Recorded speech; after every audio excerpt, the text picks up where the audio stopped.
I think we're ready to start if everybody's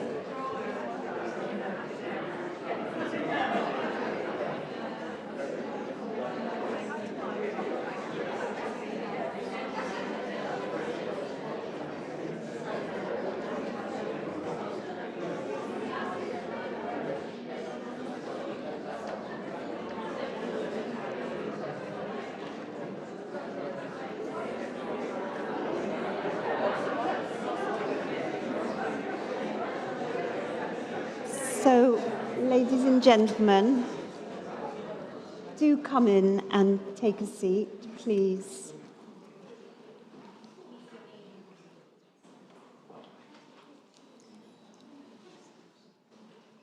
Plenty of seats in the back row of the stalls.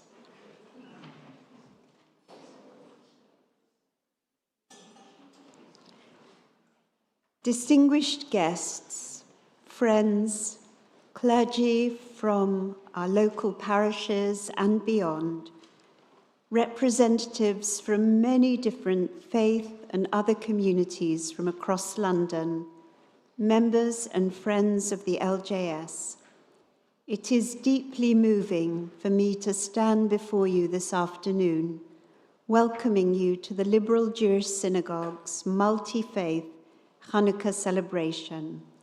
And you are, all of you, warmly welcome to our synagogue and to this event, which I think is in its 16th or 17th year. As we gather in the shadow of the callous and devastating attack on Sunday at Bondi Beach in Australia, remembering with sadness the 15 individuals who were shot dead and many more who were injured and remain in hospital, I would like to thank, although she's not quite here yet, but she will be here in 5 minutes, I'm assured, Her Excellency Elizabeth Bowes, Acting High Commissioner from the Australian High Commission, for joining us here this afternoon.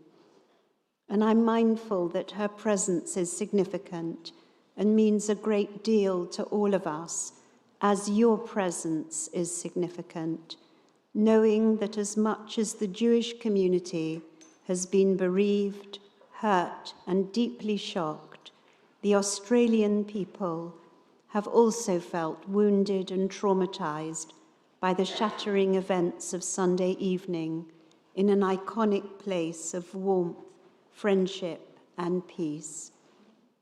We are honored to welcome distinguished guests in our midst, and I hope you will forgive me if I do not name everyone, but add that we are deeply mindful of the honor of your presence, and I want to thank you all for taking time out of busy schedules to be with us this afternoon. 2 years ago, after October the 7th, it was quite difficult to imagine how to bring so many people of different faiths, nationalities, and ethnic groups together. And yet your friendship, your determination to transcend polarization, enmity, resentment, old and new hostilities have made it possible once again to show others that there is a different way to be in the world. As Rabbi Hugo Gryn of blessed memory said, how we are with the other is a barometer of the society in which we live. We, you, are the light. You are the people who have the capacity to dispel the darkness of ignorance, prejudice, and hatred. You are the people whose voices can be raised to eclipse those who sow enmity and discrimination. Whether you represent a particular faith, nationality, or ethnic group who live in our capital, whether you are a city councillor, member of the clergy, wherever you come from, whatever organization or faith you represent, thank you for your presence. Thank you for your support. Thank you for your commitment to the values that illumine the pathway to a kinder, more enlightened, and more understanding world. In previous years, the story of Chanukkah used to be told exclusively on the screen, and I'd go and sit down and breathe a sigh of relief. But this year, my lovely colleague, Rabbi Igor, who really has overseen today with the staff of the LJS, decided you had to have me live. But Ariel, who's over there taking pictures, is also the artist who provided the wonderful illustrations, which we still use because we are so attached to them, and they convey so much more than the words that you're about to hear from me. So here's the story of the festival of Hanukkah. The history, am I starting now? Is that right? Okay. I've got to time this all very carefully. The history of the festival of Hanukkah stretches back over 2,000 years to a time of complex religious, political, and social circumstances, perhaps not like our own era, of those who want to build bridges of dialogue and those who want to maintain a more extreme or withdrawn position in society. It's a festival which is also infused with a powerful legend about light and a spiritual message that what is important is not might or power, but the spirit and light of God's presence among us. Hanukkah may have very ancient associations linked with the winter solstice, but its history is related in the book of Maccabees, a book that didn't make it into the canon of the Hebrew Bible, but was preserved by the church. Alexander the Great had conquered the Near East, including the small province of Judea. After his death, Judea came under the rule of the Seleucid dynasty. By 167 BCE, Antiochus Epiphanes was king and wanted all the people under his rule to Hellenize. He issued laws and decrees against the Jews and their practices. You cannot worship in your temple. You are forbidden to study or read from the Torah. You are not allowed to observe your dietary laws. And then he did something that hurt and offended the people deeply. He set up an idol of Jupiter inside the temple, and the people were heartbroken that their temple had been defiled in such a way. They fled to the mountains and lived in caves around Jerusalem. At that time, there was an old priest called Mattathias who had 5 sons. So enraged was he by this state of affairs that he vowed to liberate Jerusalem and reclaim the temple from its defilement. When he died, his son Judah the Maccabee took over. It took many years before the small Jewish army defeated Antiochus's armies, recaptured the temple, and rededicated it with a festival that lasted 8 days. Many centuries later, the rabbis of the Talmud retold the story of Hanukkah with a legend about a vial of oil, its seal unbroken, just enough for one day. But a miracle occurred, and the light burned for 8 days. Since that time, the Jewish people have celebrated 8 days and nights of Chanukkah, the festival of dedication, recalling the rededication of the temple. This story is told from generation to generation, each year at this season, as we light the candles on the Chanukiah and recall the miraculous survival of our people. But for all of us here, representing different faiths and cultures, different ethnicities and nationalities, the central theme of light in the midst of darkness is a universal theme. It represents the light of creation, the light of the wintry sun we see first thing in the morning, warming the frost on the ground, or the light of a glorious sunset that concludes our day. It is the light of learning and illumination when we learn something new, the radiance and warmth of friendship and companionship when we are lonely, and it is the overflowing light of hope in a future when all God's creatures will be blessed with greater love and understanding. As the prophet Zechariah, whom we read at this festival, declares, "Not by might, not by power, but by my Spirit, says the Eternal One of hosts."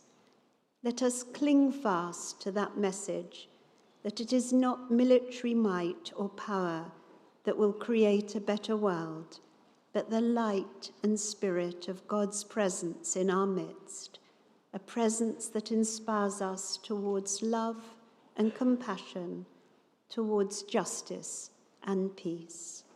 Thank you.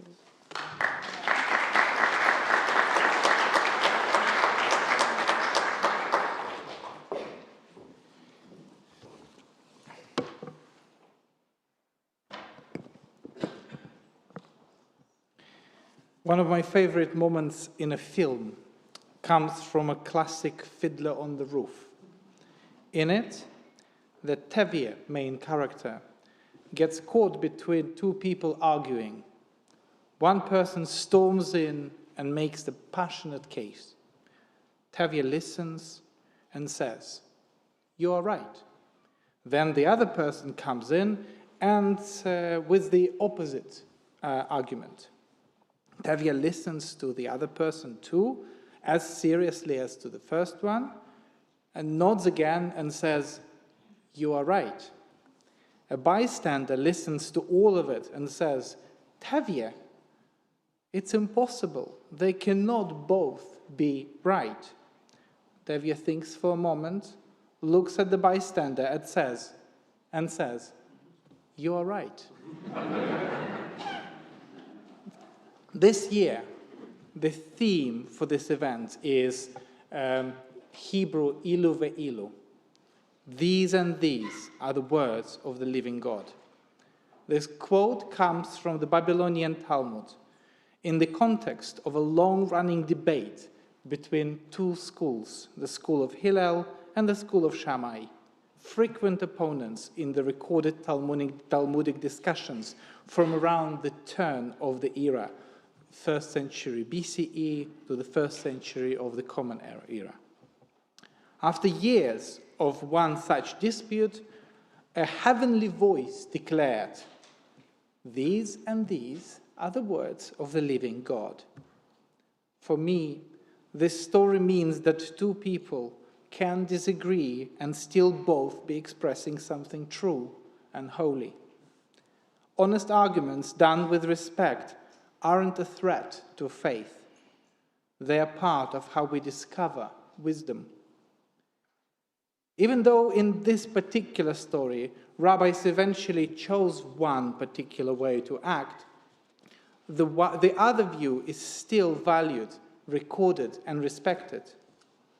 The message of this story is about accepting differences, listening carefully, and celebrating diversity. Because truth can have more than one angle.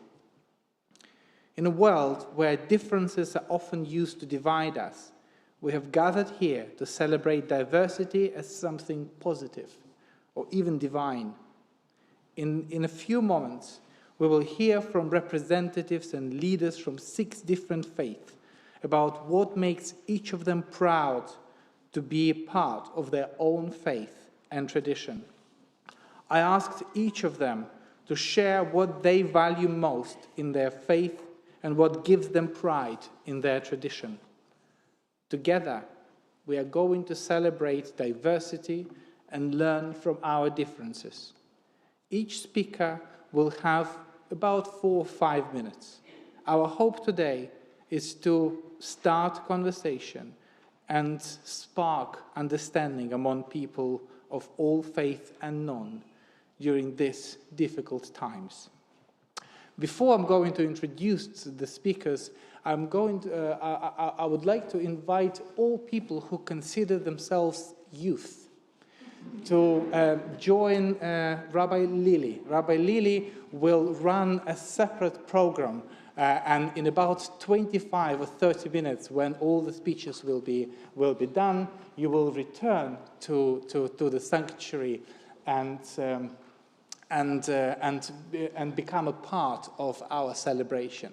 So it's not age connected. So whoever considers themselves youth, please join Rabbi Lily now.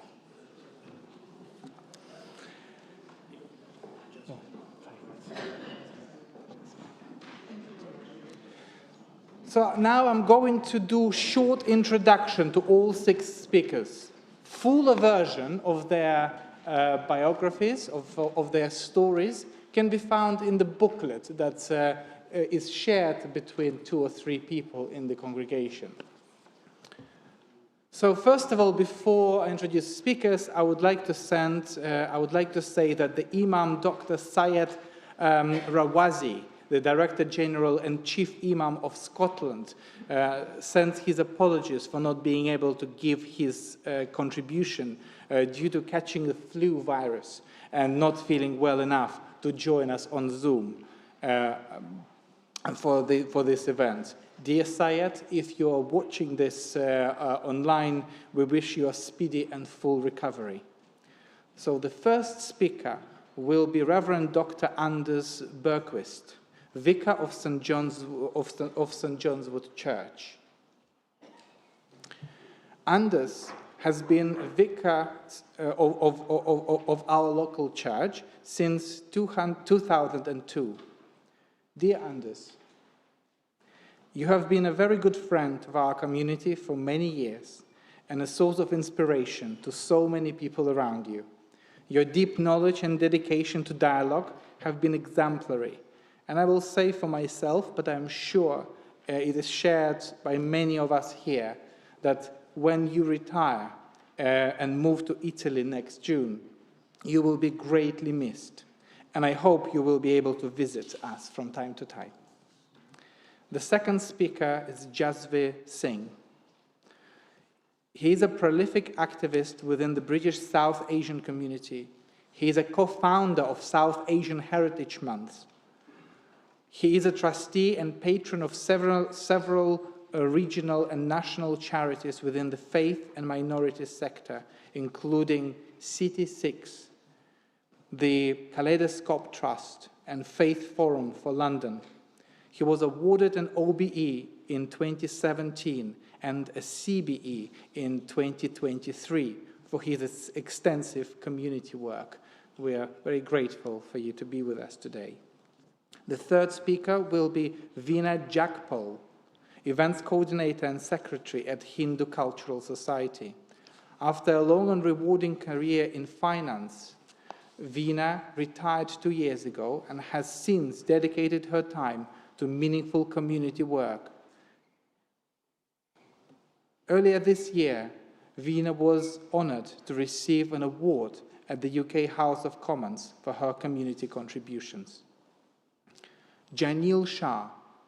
Janil is deeply engaged in Jain philosophy and community life through his role as Deputy Head of Public Relations at Srimad Rajhadra Mission, I'm sorry if I mispronounce it, UK, where he actively supports spiritual and service initiatives.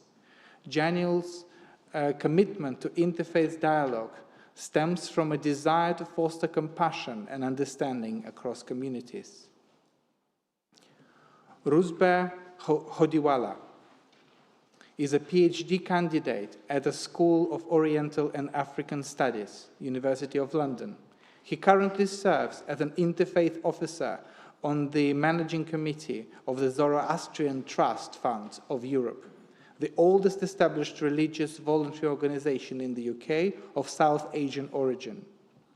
Rusbe is also an elected member of the International Council of the International Association for Religious Freedom, and co-chairs its International Engagement Committee. Rabbi Jonathan Wittenberg is a rabbi of the New London Masorti Synagogue and a senior rabbi of the Assembly of Masorti Synagogues UK since 2008. He is also the president of the Council of Christian and Jews and a co-founder of Eco-Judaism, and is closely involved in supporting refugees. He teaches and speaks widely and has been a teacher to so many of us. And in the middle of the contributions, we will also hear the loving kindness blessing by Buddhist monks from Colindale Barnet Monastery. When you see your name on the screen, just come up here and give your speech. The Anders.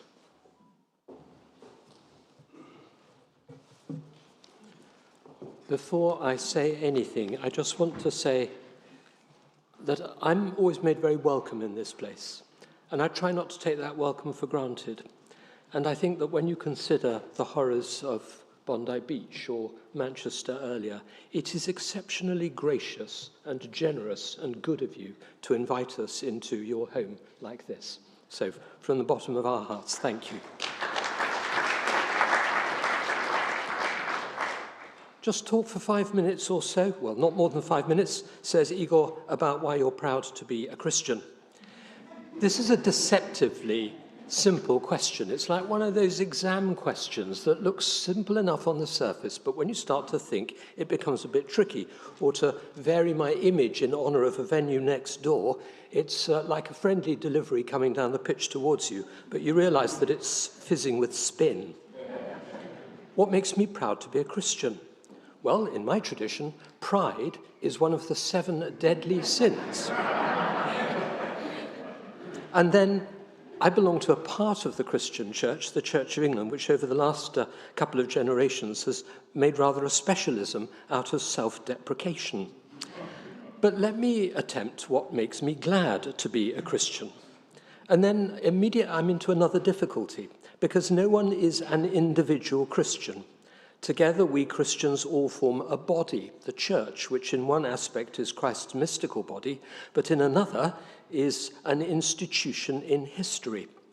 And there's a great deal in the behavior of that institution in history that no one can be proud of. So when I'm asked, what makes you proud to be a Christian? Actually, what fires up first of all are all the things that I'm not at all proud of. And perhaps here one might simply name the long and beyond deplorable and still not completely eradicated Christian tradition of preaching against the Jews. So, that's the spin that's on the delivery, but let me try to play the ball. 2 things that make me glad to be a Christian, and then 2 things about the church that I delight in. The first thing that makes me really glad to be a Christian is in the name. I am glad to be a follower of Jesus Christ. Simply that. I'm an unworthily and unreliable follower, frequently useless, but I'm always glad to be a follower of Jesus Christ. And every time I read the Gospels, I get more glad. And I learn from John's Gospel that I'm not only his follower, but he wants me to be his friend. The second thing that makes me very glad to be a Christian is our core message, that message which each Christian is called to bear witness to, whether they're ordained or whether they're a layperson. And that is the core message that love is stronger than death. The love that gives itself away for the sake of others is stronger than the most wicked force that can be in the world. For us Christians, that's a message that is proved, that's verified in Jesus' death and resurrection, his gift of himself for the sake of others, and then the power of his self-giving love that raises him from the dead. I'm glad to be a carrier of that message, that love is stronger than death. Now, two things about the church that, for all its faults, I delight in. The first is perhaps a bit particular to me. I delight in the church's durability. It's always changing, but somehow it always remains the same. It's worth reflecting for a moment that it's one of the few institutions in Europe that stretches back to the time of the Roman Empire. There was a Bishop of London when Londinium was a city in the province of Britannia. In fact, as far as Europe goes, I stand open to friends who know more about Indian and Chinese history to set me right about this, but certainly as far as Europe is concerned, the most durable single office in the history of Europe must be, possibly in the history of the world, must be the Bishopric of Rome. Even if you go with the new revisionist view that says that there wasn't an undisputed single Bishop of Rome until about the year 200, it's still remarkable that there is a successor to that person today. Always changing, always remaining the same, always durable. Now, my delight in this may be a bit particular to me. The blurb tells you that I'm an archaeologist. As Agatha Christie said, she was married to the archaeologist Max Mallowan, it's a good idea to marry an archaeologist. The older you get, the more interested they become. This is not untrue. And I just delight in pulling on vestments on a Sunday morning that are basically late, they go back to the late Roman Empire. Another thing that is not just me, but I hope will strike a chord widely in this room. I delight in belonging to a church that in every generation, despite its faults, has produced scholars and poets and mystics, and has borne witness to the capacity of the gospel to transform men and women and make them holy. And one of the things that I've learned from my encounters over time with people in other religious traditions is that their traditions do exactly the same thing. That those who inhabit the best of their traditions, as Muslims or Hindus or Sikhs or whatever, also produce scholars and poets and mystics and human lives that are transformed. And the transformation seems to me to be recognizably the same. In other words, there is an ecumenism of holiness that we share together. And I'm delighted to be part of a church that contributes to the ecumenism of holiness. Thank you.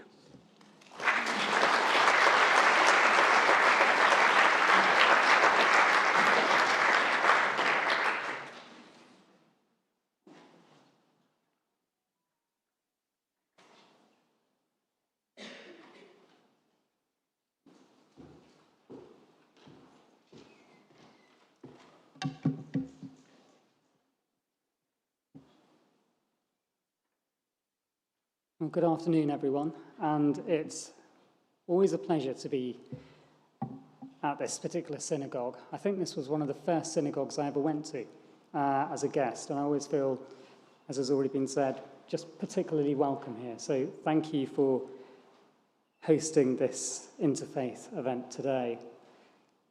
It has been a difficult year. We have to be honest about it. It's been a tough year. It's been a tough year to be a person of faith, and it's been a tough year to be, in particular, Jewish. And all I can say is that the Sikh community stands shoulder to shoulder with you during the dark times, but also during the times of happiness. And I think it's important for us to be able to come together in that way and have that sense of unity at all times, bad times and good. I'm going to talk a bit about what makes me proud to be Sikh. And there are a number of things which make me very proud. The very first will be the teachings from our first Guru, Guru Nanak Dev Ji, the founder of the Sikh faith. When he founded the faith, he founded a set of teachings, but he didn't found a religion in itself. For him, the importance was to have 3 pillars to adhere to in life and to respect and to really engage with. And the first was to remember the Almighty in everything that one does. That's important. If it wasn't for the Almighty, we wouldn't be here today. The second was to work hard and to make a living from your own hard work, not from the reliance of others, not from the exploitation of others, but from oneself. And the third was to share whatever you have with others. What we make in our lifetime isn't just for ourselves, it's for others, it's for everyone.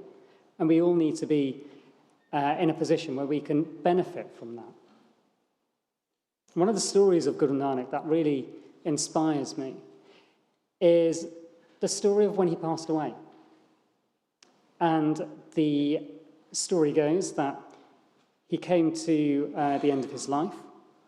A number of pilgrims, disciples from the Hindu tradition and the Muslim tradition all gathered. And they were starting to argue about what they were going to do with the Guru's remains. Should he be buried in accordance with the Muslim tradition, or should he be cremated in accordance with the Hindu tradition? And the Guru said, well, look, I'm on my deathbed. Wait until tomorrow. Once I'm gone, then you can decide, and then whatever you wish to do, you will work it out for yourselves. The Guru passed away. His body was laid to rest. The following morning, people went to pay their respects, and his body was no longer there. What was left were the bed sheets and flowers. And so what happened was that the Muslims decided to take their half of the bed sheet and flowers and bury them, and the Hindus decided to cremate their half. He was able to bring together people of religion from different backgrounds, but do so in a way where the differences were respected, and they were acknowledged, and they were accepted. And I think that's something that we sometimes forget, that with religion, we can often think it's us against them. It's our faith, it's our identity, and we need to really be in a position where we can talk about this. Of course we should. Dialogue is important. But sometimes being able to celebrate with others makes that difference. There are other concepts within the Sikh faith which really draw my attention. Seva, the idea of giving back to the community. The idea of mitzvah, as you would call it, within the Jewish tradition. That ability to give back to one's community, to give back to society as a whole, is a fundamental part of what religions do, faith institutions do, day in, day out, not just in the UK, but around the world. And aligned with that is the concept of langar, the community kitchen. Now, how many of you in this room have heard of the Golden Temple in Amritsar? Many of you, I'm sure, have. Some of you may even have had the blessed opportunity to visit. At the Golden Temple, Harmandir Sahib, as it's referred to by Sikhs, they serve 100,000 meals each day for free. 100,000 free meals every day. And that then filters down into small gurdwaras in your local areas, which may be just providing, just a handful of meals. But every single one of those meals comes from a place of faith, trust, and hope for the future. It's the idea that if we're not physically nourished, then we'll never be spiritually nourished. If we have that hunger, no matter what that hunger is, we will continue wanting to have something else. And until we can fulfill that hunger in all ways, we will never be truly enriched in our lives. The 10th Guru had a saying, which he is most famous for. And that saying is, Manas ki jaat sabe eke pachando. Recognize the whole of humanity as one. We are all brothers and sisters. We are all siblings. We are all family, children of God, children of the Almighty. We just have different ways of practicing, different ways of looking, different ways of believing. But ultimately, we are all aspiring to the same, which is to become one with the Almighty, however that may be, however we want that to manifest itself. With Sikhs, we also think of, as I've said, society as a whole, but the saying that we use is sarbat tapala. That is, that when we pray not just for the Sikh community, we pray for everyone in the world. We pray for the whole of society, for the betterment of everyone, so that we're all lifted. When one is lifted, we should all lift each other up. Never be gatekeepers, but always provide that support and succor to others. And finally, during this time of light, all faiths have this within themselves, which is the idea that from darkness comes light. The idea that even in the most darkest of times, you can find that sense of gratitude, of hope, of inspiration. And it can be quite tough. This has been a very difficult week, and my thoughts and prayers are with all of you. But there is that sense of hope. The idea that people can act in the moment in a heroic manner to save others without thinking for one moment about themselves. Be it the person at Bondi Beach who took the gun off one of the shooters, be it the lifeguards who went running as soon as they realised something was happening. They ran barefoot to go there, to help others, to be there when they were needed. And I hope that with that sense of togetherness, we can look to the future and hope for a much better time, particularly in 2026. Thank you ever so much.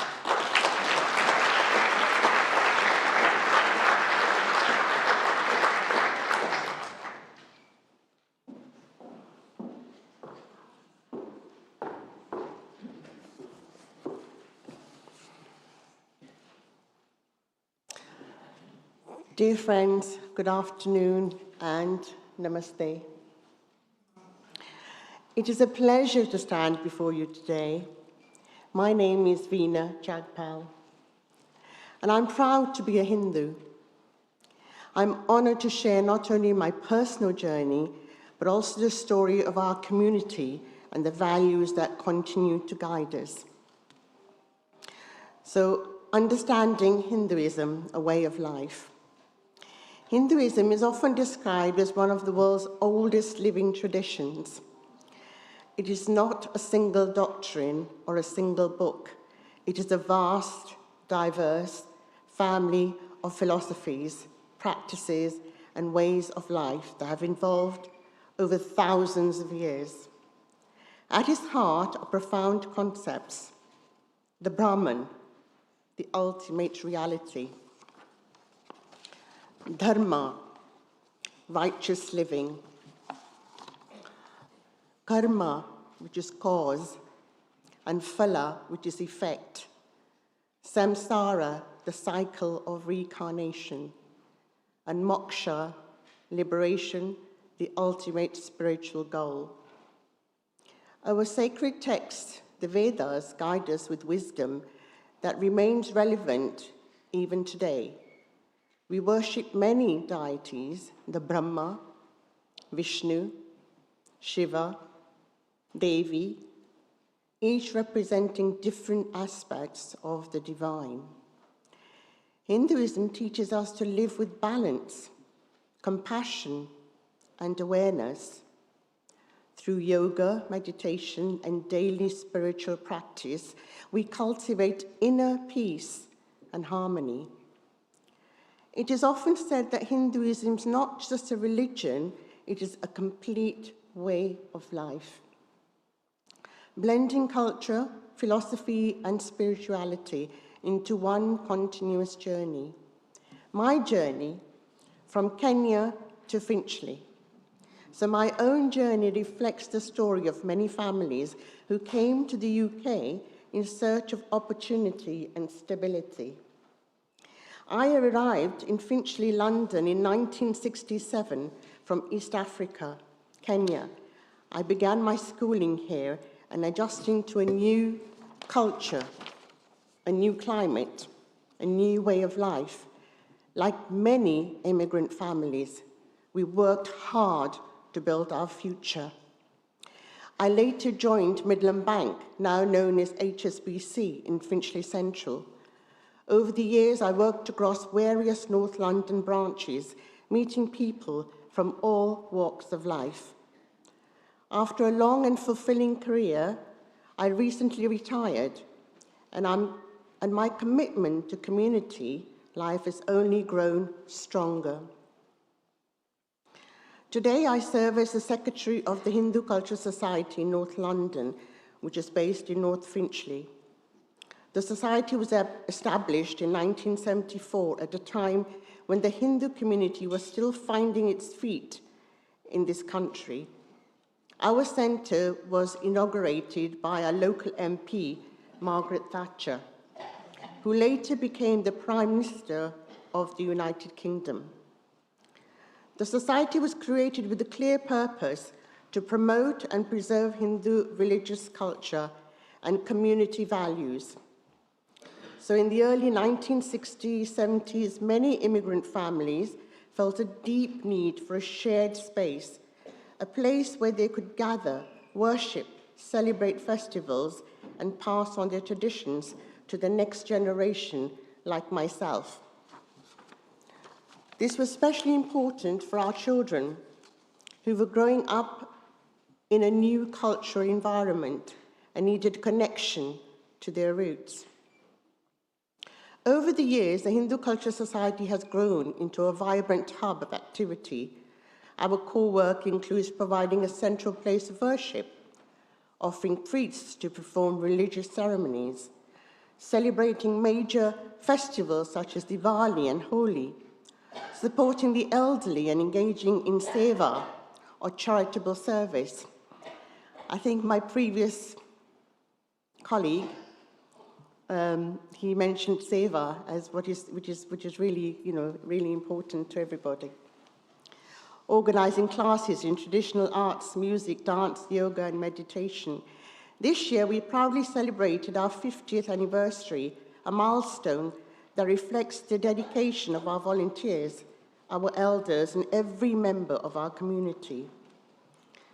As the Hindu diaspora has grown across the world, so too has the role of organizations like ours. Today, the Hindu Culture Society is involved in large-scale community initiatives, including celebration of International Women's Day and cultural exhibitions and interfaith events. We recognize that we are part of a diverse multicultural society. Our aim is to share our rich heritage while building bridges with other communities. Hindu values, compassion, respect, and service. Although we may come from different backgrounds, colors, and origins, we share a common mission: to take pride in our heritage, to connect with other faiths and communities, to build a society rooted in respect and understanding, to ensure that future generations remain connected to their cultural identity. Life is ultimately about connection, connecting with other roots, connecting with each other, and connecting with the wider world. When we build strong, cohesive communities, we create a foundation of harmony and progress. And when we do that, life becomes truly beautiful. Thank you for giving me the opportunity to share my journey and the story of our community. May we continue to grow together, support one another, and celebrate the values that make us who we are. Namaste.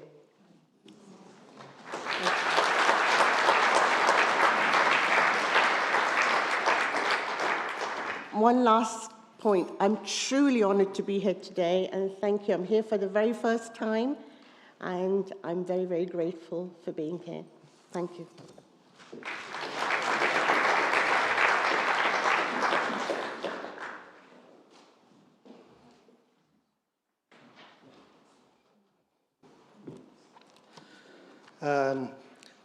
Good evening. I'm just first time attending this multi-faith prayer session, especially my Buddhist center is a couple of years, and Steve, especially Steve invite, and many Buddhist center in America and Europe, so all of the world. I just journey. This year, very luckily, I joined this celebration for Hanukkah multi-faith prayer session. I'm not saying much. I just praying for and Jewish people especially and all over the world. And we understand we are. The Buddha said we are being many samsara, being many life. We are becoming parents, becoming like a brother or sister or many relatives. So we understand all faith. So today the peace by Buddha and prayer here. Namo tassa bhagavato arahato samma sambuddhassa. Namo tassa bhagavato arahato samma sambuddhassa. Namo tassa bhagavato arahato samma sambuddhassa. Bhavatu sabba meghalan rakhantu sabba devata. Sabba buddha nubhavena sada sukhi bhavantu te. Bhavatu sabba meghalan rakhantu sabba devata. Sabba dhamma nubhavena sada sukhi bhavantu te. Bhavatu sabba meghalan rakhantu sabba devata. Sabba sankha nubhavena sada sukhi bhavantu te.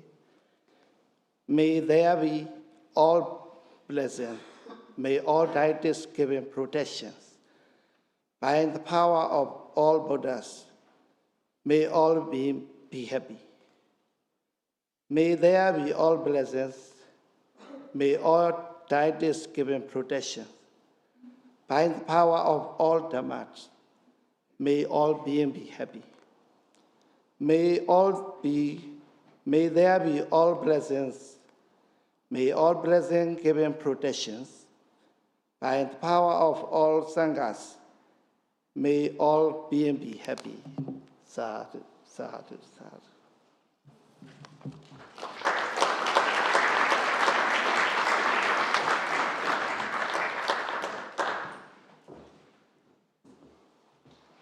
Good evening, everyone. My name is Janil Shah. I'm here to talk a bit about the Jain perspective. And I'm here after 2 years, and once again, truly, truly delighted to be part of a gathering that brings so many different faiths and communities together, because it really does remind us that while our paths may differ, our values really do often resonate in very similar ways. So before I begin, I just wanted to ask, who here has heard of Jainism, just by a quick show of hands? Oh, wow, that's a lot. Okay, so whenever I go to these kind of events, I either get one of two responses if I ever ask that question. It's either, no, I don't know anything about Jainism, please tell me. In which case I'm like, yes, great. It gives me a chance to begin my spiel. And the other response is, yes, I have heard of Jainism. You guys are the ones that don't eat potatoes. And there you have it. My wonderful religion is reduced to a potato. So this is one of the things that makes me proud to be a Jain is, the fact that we follow this practice of non-violence and ahimsa, which I'm going to talk a bit about. But what doesn't make me proud is that so many people still think that this is the thing that they associate Jainism with, which is why I love spreading the word about it. So while it's true, many Jains do avoid root vegetables, that this practice is actually something much deeper, because it is all surrounding this principle of non-violence. So in Jainism, non-violence begins with the concept that every living being has a soul, and every soul has, every life, every soul has inherent value. Not just humans, animals, insects, and even the smallest forms of life, like microbacterial organisms, which you often find in root vegetables. And Jainism isn't saying, this is not a list of do's and don'ts, don't eat potatoes, carrots, and all these things, don't do this, don't do that. It's basically saying, this is the guideline to follow if you want to lead a life of, causing least harm to people, to animals, to environment, to everything around you. Now, do with it as you will. Every soul is on its own journey, and we're all limited to what we can and can't do. So, choose your path basically. But yeah, but everyone seems to think it's just very strict, so many rules. No, it is a rule book, but so is every other religion. But yeah, everyone follows independently. And so one of the most revered Jain spiritual teachers, actually, so Srimad Rajchandraji, who our organization is named after, Srimad Rajchandra Mission Dharampur, and Rabbi Igor, you pronounced that perfectly, which was very good. He was an 18th century poet who taught that true spirituality is not confined to temples and churches and other places of worship or sacred texts. True spirituality is meant to be practiced every day, whether you're at home, whether you're at work, and every interaction you have, whether it's with your family, with your strangers, because that is ahimsa in practice. You can't. It's not just non-violence through actions, but through thoughts, through your words. You can be so violent, and that's what true spirituality really means. And Pujya Gurudev Sri Rakeshji, who is Srimad Rajchandraji's disciple and my living spiritual teacher, beautifully captures this spirit when he says, and I'm paraphrasing, that we may not be able to change the entire world, but through our words, through our actions, or even just sometimes with a smile, you can change someone's world, even if only for that moment. And that naturally leads to another Jain concept that I'm especially proud of, and that one that resonates strongly with tonight's theme, these and these are the words of the living God. And that concept is Anekantvad, which you also captured, Rabbi Igor, through your story about Tibet. Because Anekantvad means the acceptance of many viewpoints. All it's saying is truth is complex, and no single perspective can ever fully capture it. Jains believe that disagreements don't arise simply because someone's wrong, but because each of us only knows part of the truth.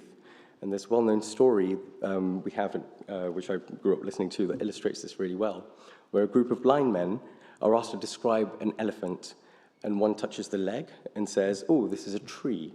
One touches the tail and says, "This feels like a rope." And the other touches an ear and says, "This is a massive fan." And each of them is correct, but none of them sees the whole elephant.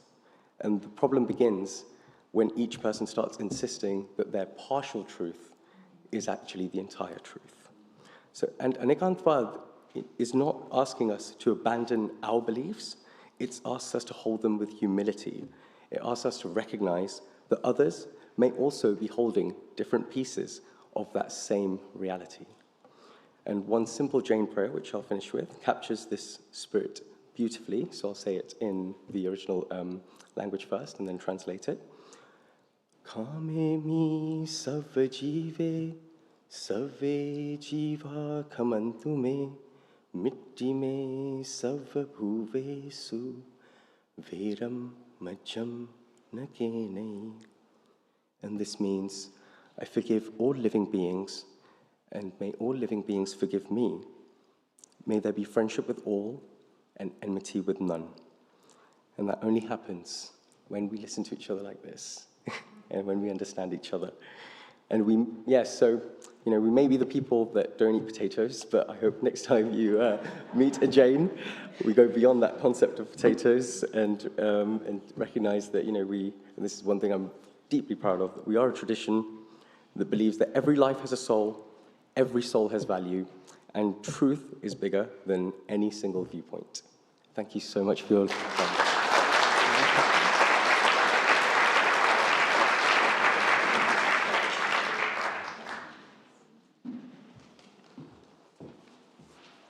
Jainil, I don't know how appropriate it is to say, but 15 years back when I dated, the first person in my life was a Jain.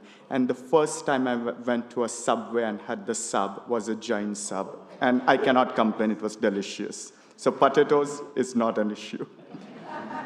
Good evening, ladies and gentlemen. It is heartening to be here with you all this evening to mark the Hanukkah together. I use the expression to mark and not to celebrate, because I personally feel that we cannot celebrate nothing when our neighbors, our fellow humans, and nature continues to suffer. What happened on Sunday in Australia to those who were gathered to celebrate Hanukkah is a repeated reminder that humanity and nature needs healing. The heroic act of Ahmad al-Ahmad is a repeated testimony that it is not religion that drives act of terrorism, but extremist ideologies. As a result, it is more pertinent to use each other's festivities and religion not merely to celebrate, but to find commonalities between each other, and instrumentalize these commonalities to remember and heal the bruises inflicted on fellow beings. This evening's theme, these are the words of the living God from the Talmud, is one such beautiful and humbling concept that divine truth does not belong to one person or one path, but that God's wisdom shines through many voices, many hearts, and many ways of life. While influences are always open to scholarly debate, and I'm not a scholar of ancient text, Professor Shai Secunda, who is the Jacob Neusser Professor in the History and Theology of Judaism at Bard College in the US, and whom I have read quite a lot during my studies, he has written an interesting scholarly piece titled The Development of the Hanukkah Oil Miracle in Context of Zoroastrian Fire Veneration. In the article, he relates specifically to the Babylonian Talmud and its Zoroastrian context, acknowledging that the Babylonian Jewry lived in the administrative heart of the Sasanian Persian Empire, and alongside Persian speakers who identified themselves as Zoroastrians. One of the hallmarks of Zoroastrianism is veneration of fire and concerns for this sacred element, which must be protected from all impurities and treated with utmost respectfulness. It is argued that it is possible that Zoroastrian veneration of fire may have created a general climate of respect for the holiness of fire. Perhaps this encouraged some of the Talmud's stringencies regarding the holiness of the Hanukkah lights. To add on, a miraculous story about fire in the temple may have resonated particularly well with the Babylonian Jews, who lived in a world of fire temples and fire veneration surrounded by the Zoroastrians. What may be of particular interest to some in the audience is that the ancient Persian festival of Yelda, or Shabe Yelda, the Night of Renewal, which this year coincides with the days of the Hanukkah on the December 21st, it is rooted in a pre-Zoroastrian Iranian tradition associated with the veneration of Mithra, a divinity linked with the sun and light. The festival Yelda marks the winter solstice and celebrates the return of light after the longest night of the year. In ancient Iranian belief, the longest and the darkest night was thought to be a period during which negative forces were at their strongest. To counter this, people remained awake throughout the night, sharing stories, consuming food such as watermelons, pomegranate, and dry fruits, while awaiting the triumph of good over evil and the triumph of dawn overnight. As light gradually spread across the sky, the sunrise was welcomed with music, drumming, communal celebration, prayers. And the day following the solstice was understood to belong to Ahura Mazda, the Zoroastrian Lord of Wisdom, signifying the restoration of cosmic order and truth. Last but not least, as I extend my Hanukkah wishes to members of the Jewish community, I would be failing if I did not acknowledge that back in India, I studied in a school run by a Jewish family called the Rubins. So the school was called Rubs. So did my mom study in the same school. My father studied in a rival school called the Best, which was run by another Ben Israeli Jewish community family called the Best. And for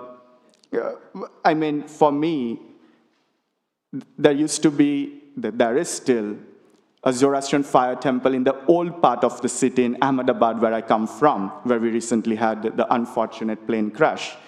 Right opposite to the Zoroastrian fire temple is a Jewish synagogue. And you take 50 meters to the right, there is a Muslim mosque.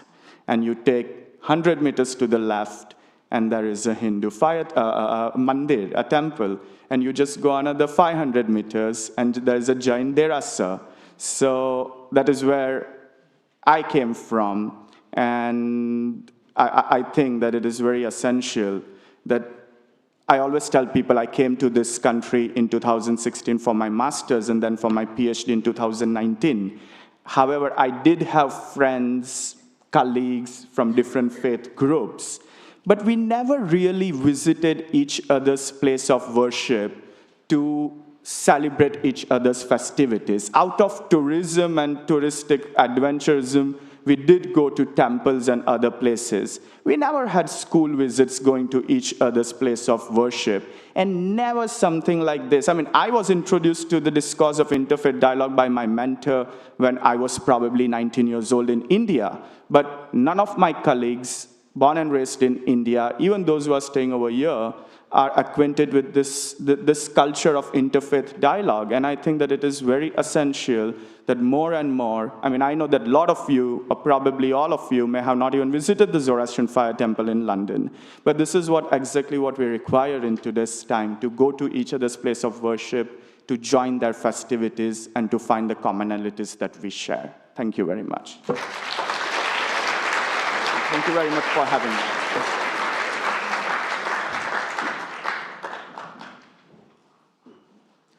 Such warm-hearted words. Thank you. Thank you. And Rabbis Igor and Rabbi Alexander, right, we studied together. Thank you for inviting me here. As I listen, a very ordinary story goes through my mind. It's related by the Yiddish and English story writer Bernard Kopps, who unfortunately I never met. He describes walking through the East End as a little boy with his father when a painter up a ladder shouts, "You dirty, dirty Jews." And he said his father didn't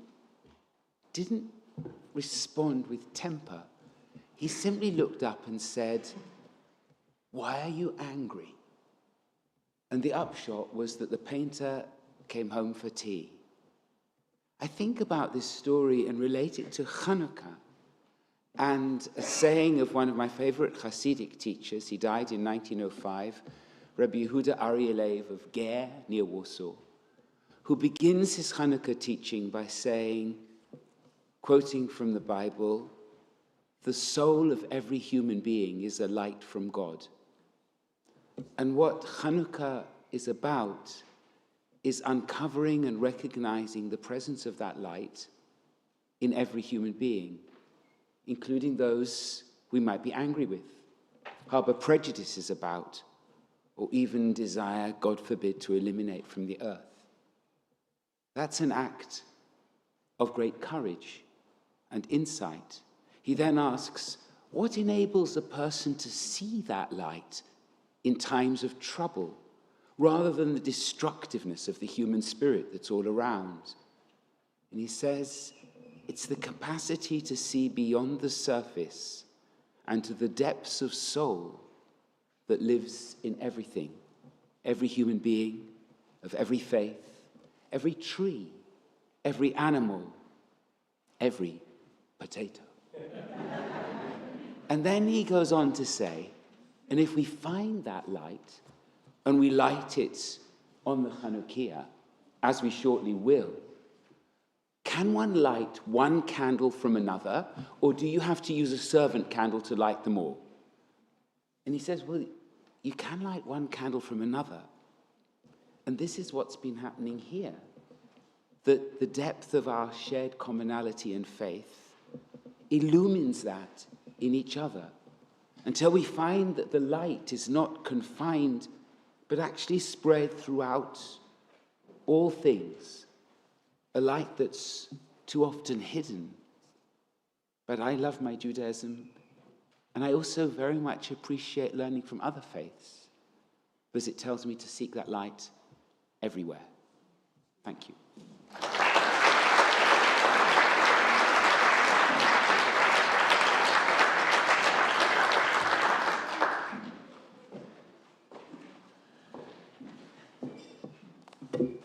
Wow.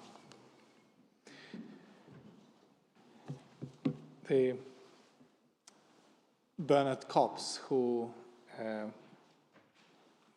who was actually a member here, he wrote one of the poems, very powerful poem, reflecting on the increase of or the accumulation of weapons in the world. And he wrote a poem called Shalom Bomb. So instead of producing weapons or tools of destruction, we should produce bombs of peace.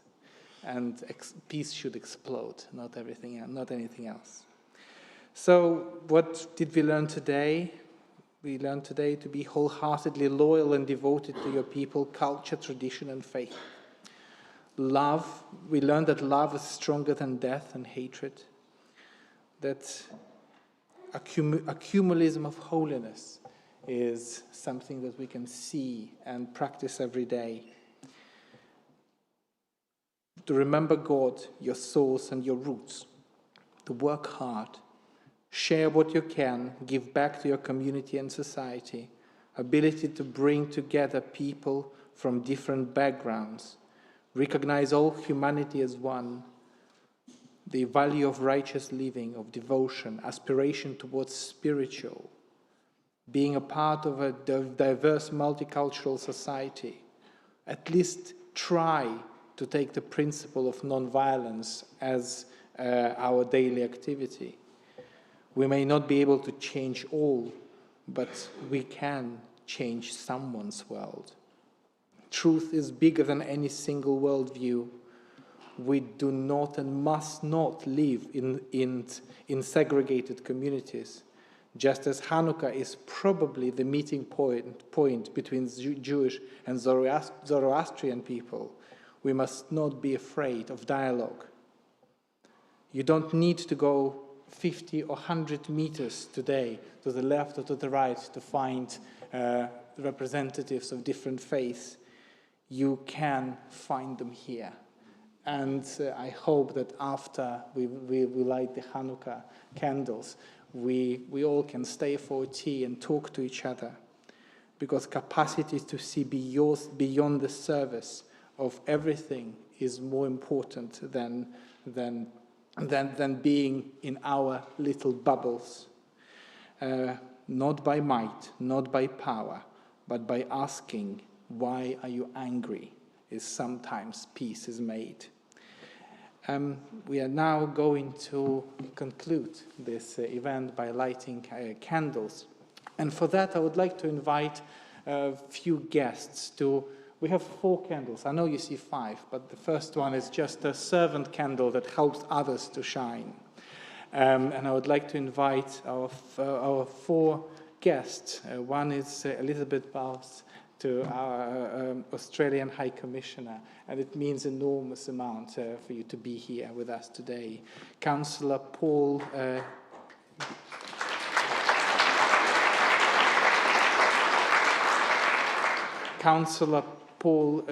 Moldenberg, who is the Lord Mayor of Westminster. Dr. Debbie Wickes-Bernard, who is the London's Deputy Mayor for Communities and Social Justice. And the Reverend Robert Kozak, sacrist and head of liturgy and at St. Paul's Cathedral. If these 4 guests, please come up and join us here as I invite Rabbi Lili Solocek and our youth group also to come up and help us to light Hanukkah candles.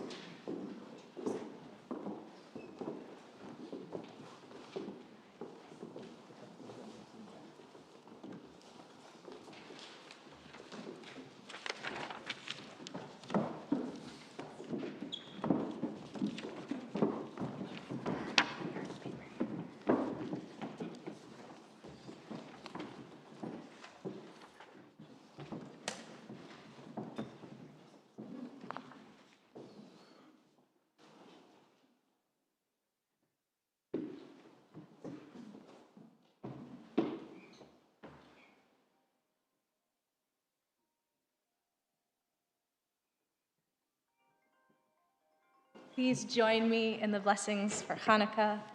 Baruch atah Adonai, Eloheinu melech haolam, asher kitshanu b'mitzvotav, v'tzivanu lehadlik ner shel Chanukkah. Baruch atah Adonai, Eloheinu melech haolam, she'asa nisim lavoteinu bayamim hahem b'zman hazeh.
We start by lighting the final candle, the newest candle first, and while there are many explanations as to why amongst the rabbis, this year I'm thinking about it as that we always look towards our future first.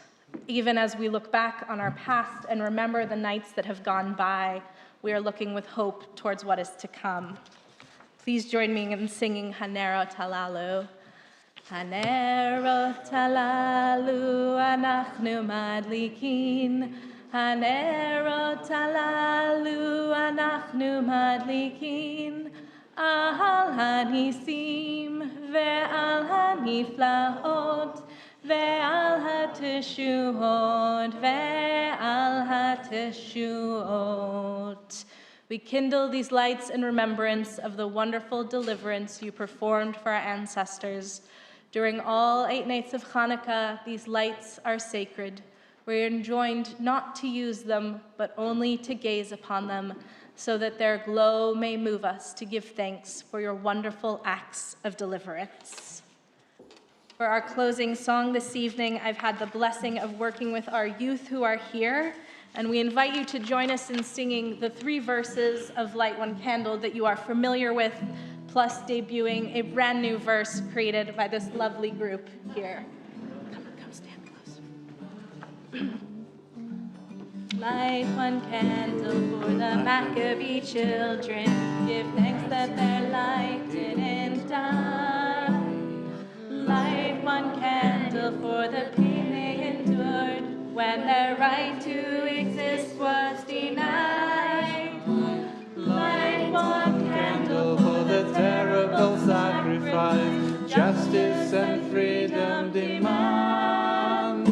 Light one candle for the wisdom we know when the peacemaker's time is at hand. Don't let the light go out, it lasted for so many years. Don't let the light go out, let it shine through our love and our tears. Don't let the light go out, it lasted for so many years. Don't let the light go out, let it shine through our love and our tears. Light one candle for the strength that we need to never become our own foe. Light one candle for those who are suffering the pain we heard so long ago.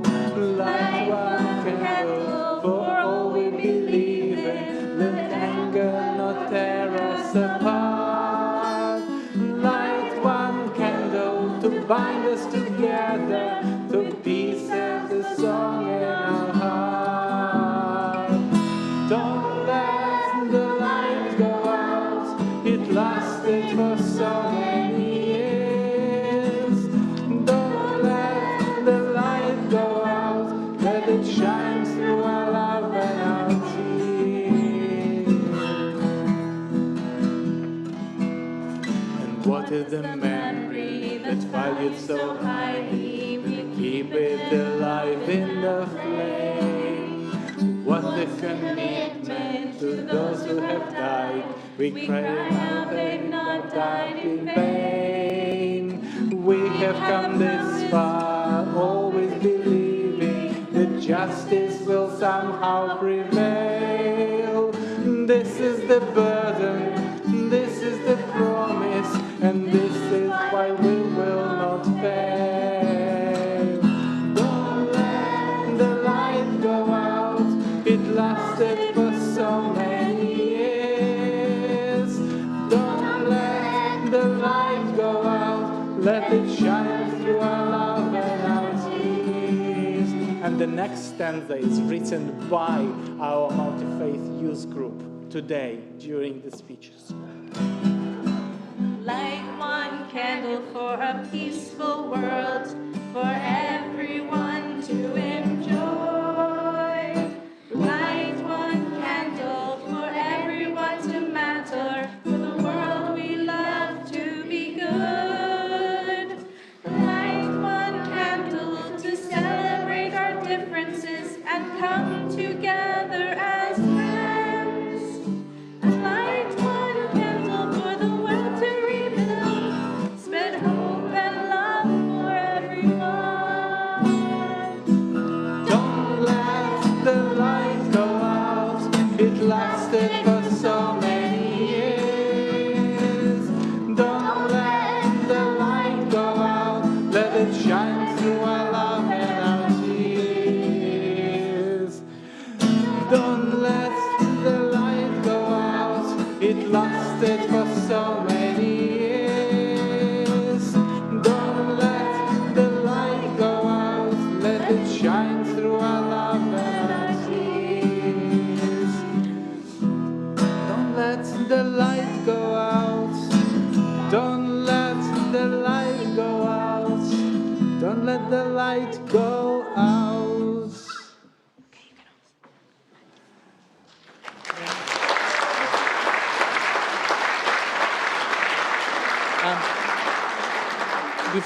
Before we end and join for the tea reception, please go through the back doors if you can, because there is our Holocaust memorial over there, and if you can turn right, you will find your way towards the Montefiore Hall.